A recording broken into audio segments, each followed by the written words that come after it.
நான் தான் சரியா பண்றேன். பூஜை பாக்கி பேர்லாம் சரியா பண்ணலன்னு யாரையுமே இழிவா நினைக்கக்கூடாது. எளிமை, பொறுமை, அக்கறை.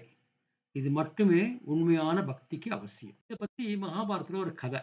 பார்க்கலாமா? ஜெய் ஸ்ரீராம், ஜெய் ஸ்ரீராம். ராதே கிருஷ்ண, ராதே கிருஷ்ண, ராதே கிருஷ்ண. மானசீக பூஜை. பூஜையை ஆடம்பரமாக செய்வதை பலரும் விரும்புவர். ஆனால் மானசீக பூஜை என்பது மனதளவில் செய்வது. இதற்கு வெளியில் கிடைக்கும் பூக்களை பயன்படுத்த வேண்டும் என்ற தேவையில்லை. அர்ஜுனன் தன் பூஜை அறையில் ஆடம்பரமாக வழிபடுவான். அங்கே நிறைய விளக்குகளையும் தங்கம் வெள்ளி பாத்திரங்களை பயன்படுத்தியும் சிவபூஜை செய்வான். அவன் சிவலிங்கத்தின் மீது நிறைய மலர்களை கொட்டுவான். அர்ஜுனனின் சகோதரனான பீமன் இதற்கு நேர்மாறானவன். அவன் சாப்பிடும் முன் கண்ணை மூடி சிவபெருமானை வழிபடுவான்.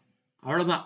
அந்த ஒரு செகண்டுக்கு கண்ணை மூடிண்டு அப்பா சிவனை காப்பாத்து, அவ்வளவுதான். தன்னை சிறந்த பக்தன் என்றும் சகோதரனை பக்தி இல்லாதவன் என்றும் அர்ஜுனன் நினைத்தான். அவனுக்கு பாடம் புகட்ட கிருஷ்ணர் விரும்பினார். அதற்காக சிவபெருமான் வசிக்கும் கைலாயத்திற்கு யாத்திரை செல்வோம் என அர்ஜுனனிடம் கூறினார். இருவரும் யாத்திரையை தொடங்கினர். வழியில் மலர் நிரம்பிய வண்டியை ஒருவன் இழுத்துக் கொண்டு வருவதை கண்டனர். இவற்றை எங்கே எடுத்து செல்கிறாய் என்ற வண்டிக்காரனிடம் அர்ஜுனன் கேட்டான். வண்டிக்காரன் பதில் சொல்லாமல் சென்றான். அவன் பின்னால் செல்வோம் என்றார் பகவான் கிருஷ்ணர். இருவரும் பின்தொடர்ந்தனர். ஓரிடத்தில் மலர்கள் குவியலாக கிடக்க கொண்டு வந்த மலர்களை அங்கு கொட்டினான் அந்த வண்டிக்காரன். இதுபோல பலரும் மலர்களை கொட்டிவிட்டு போவதை ஆச்சரியத்துடன் கண்டனர். அர்ஜுனனால் அவளை அடக்க முடியவில்லை. இந்த மலர்களை எல்லாம் எங்கிருந்து கொண்டு வருகிறீர்கள் என கேட்டான் அர்ஜுனன். ஆனால் யாரும் பதில் சொல்லவில்லை. என்ன சொன்னா? தொந்தரவு செய்யாதீர்கள், எங்கள் வேலை செய்ய விடுங்கள். பாதி மலர்களைத்தான் கொண்டு வந்திருக்கிறோம். இன்னும் நிறைய வண்டிகள் வரவேண்டியுள்ளது. இவ்வளவு மலர்களும் பாண்டுவின் மகன் நேற்று சிவபெருமானுக்கு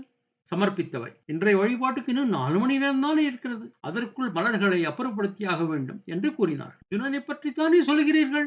கம்பீரமாக கேட்டான் அர்ஜுனன். ஏன்னா அவனுக்கு தம்மேல ஒரு கர்வம் உண்டு. நான் தான் நல்லா பூஜை பண்றேன். இல்லை இல்லை, பீமன் தான் மானசீகமாக வழிபாடு செய்கிறார். அவரது சகோதரர் அர்ஜுனன் ஆடம்பரமாக பூஜை செய்பவர் என்றான் அந்த வண்டிக்காரன். இவர்கள் பேசிக் கொண்டிருக்கும் போதே ஒரு சிறிய கூடையில் மலர்களை அள்ளிக் கொண்டு வந்தான் ஒருவன். அவனிடம் கிருஷ்ணர், இந்த கூடையில் இருப்பது யாருடையது என்று கேட்டார். இந்த பூக்கள் எல்லாம் அர்ஜுனன் பூஜித்தவை என்றான் அவன். அதாவது சின்ன கூடையில் இருக்கிற பூவெல்லாம் தான் அர்ஜுனன் பூஜித்தது அப்படின்னு சொல்றான். அர்ஜுனன் தலை குனிந்தபடி, ஏன் என்னை இங்கு அழைத்து வந்தாய்? என் குறைகளை நீ அங்கேயே சொல்லியிருக்கலாமே. நான் தான் பக்தியில் உயர்ந்தவன் என்று நினைத்தேன். ஆனால் மனதளவில் செய்யும் பூஜைதான் உயர்ந்தது என்று புரிந்து கொண்டேன் என்றான் அர்ஜுன். பகவான் சிரித்தபடி, அன்றாட பூஜை செய்வதை யாரும் விட்டுவிடக்கூடாது. ஆழ்ந்த பக்தியுள்ளவர்களே மானசீக பூஜை செய்யலாம் என்றார். இதுல இருந்து நமக்கு என்ன தெரியுதுன்னா, நம்ம யாரையும் இழிவாவே நினைக்க கூடாது. ஓ, அவன் பண்றதெல்லாம் சரியில்லை, நம்ம பண்றதுதான் ரைட்டு அப்படின்னு ஒரு எண்ணமே வரக்கூடாது. எளிமை, பொறுமை, அக்கறை, இது மட்டுமே பக்திக்கு அவசியம். இதுதான் உண்மையான பக்தி.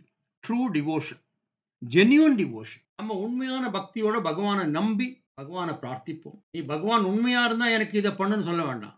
பகவான் நம்மளை காப்பாத்துவாரு. நமக்கு உண்மையான நம்பிக்கை இருக்கணும். எல்லாருக்கும் அன்னதானம் செய்வோம் முடிஞ்ச வரைக்கும். வாயில்லா ஜீவன் நாய்க்கெல்லாம் சாப்பாடு போடுவோம், பால் கொடுப்போம். வெயில் காலம் வருது, வீட்டு மாடியில இல்ல வீட்டு பால்கனியில ஒரு சின்ன பாத்திரத்துல தண்ணி, இந்த பறவைகள்லாம் தண்ணிக்கு வரும், தண்ணியெல்லாம் குடிக்கட்டும். இதெல்லாம் கஷ்டப்படாம கூட வாழற உயிர்களுக்கு நம்ம பிரயோஜனமா இருக்கிறது நமக்கு புண்ணியம் கொண்டு வரும். வாழ்க வளத்துடன் வலிமையுடன். ராதே கிருஷ்ண, ராதே கிருஷ்ண, ராதே கிருஷ்ண.